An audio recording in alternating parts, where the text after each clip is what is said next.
మేము తెలంగాణ ఉద్యమంలో జర్నలిస్ట్ కూడా మీరు ఏదో ఒకటి చేయాలి అని చెప్పినప్పుడు మీ జర్నలిస్ట్ కూడా ఒక సంఘం వాడండి తెలంగాణ జర్నలిస్టులు అని చెప్పినప్పుడు మేము తెలంగాణ జర్నలిస్టుల ఫోరం పెట్టడంలో కూడా గద్దరన్న ఆలోచనే ఆ ఆలోచననే జర్నలిస్టుల ఫోరం ఆవిర్భవించి తెలంగాణ ఉద్యమంలో మేమందరం కూడా చాలా క్రియాశీలకంగా చాలా ఉధృతంగా సాగుతున్న ఉద్యమాన్ని కూడా మేము చేదోడు బాధ ఉండడానికి మా జర్నలిస్టులు అందరూ కూడా దాని తరఫున కదిలొచ్చారు. ఆ క్రెడిట్ అంతా గద్దరననే అనుకోవచ్చు.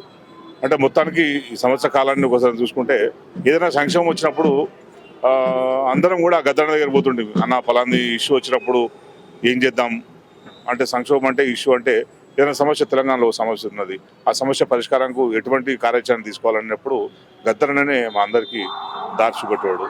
ఈ సంవత్సర కాలంలో గద్దరన్న లేని లోటు చాలా స్పష్టంగా ఈ రాష్ట్రంలో కనిపిస్తుంది, ప్రజా ఉద్యమాల మీద కనిపిస్తుంది. గద్దర లేని అనేది ప్రజా ఉద్యమాలకు తీరని లోటు.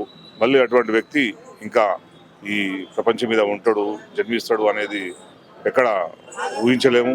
అటువంటి మానవుడికి నేను మనస్ఫూర్తిగా నివాళులు అర్పించుకుంటూ, అతని ఆశయ సాధనకు ఏదైతే తాను మొదటి నుంచి ఈ దేశం మారాలి, ఎవరి చెమట చుక్కల దాని ఫలాల్ని ఎవరు అనుభవిస్తున్నారో అట్లా కాకుండా ఎవరి చెమట చుక్కల ఫలం వాళ్ళు అనుభవించాలి, కష్టానికి ఫలితం దక్కాలి అని శ్రమజీల వైపు పాట పాడిండో, ఏదైతే దున్నేవాడికి భూమి దక్కాలి, వాళ్ళందరికీ కూడా ప్రతిఫలం దక్కాలని చెప్పి గద్దరన్న మొదటి నుంచి వాళ్ళ వైపు నిలబడ్డాడో, మనందరం కూడా ఎప్పుడైతే ఆ ఆశయ సాధనను నెరవేర్చినప్పుడే మనం నిజంగా గద్దరు వారసులుగా, గద్దరు శిష్యులుగా మనం చెప్పుకోగలుగుతామని చెప్పి నేను అందరికీ తెలియజేసుకుంటూ, అందరం కూడా ఒక రకంగా చెప్పాలంటే గద్దరన్న ఇంత సోషల్ మీడియా లేనప్పుడు ఉద్యమం జరిగింది. ఒకవేళ సోషల్ మీడియా కనుక అప్పుడు ఉండుంటే ఇప్పుడు గద్దరన్ననే మొత్తం ప్రపంచవ్యాప్తంగా ఒక మంచి లీడర్గా ఎక్స్పోజ్ అయ్యే పరిస్థితి ఉండదు.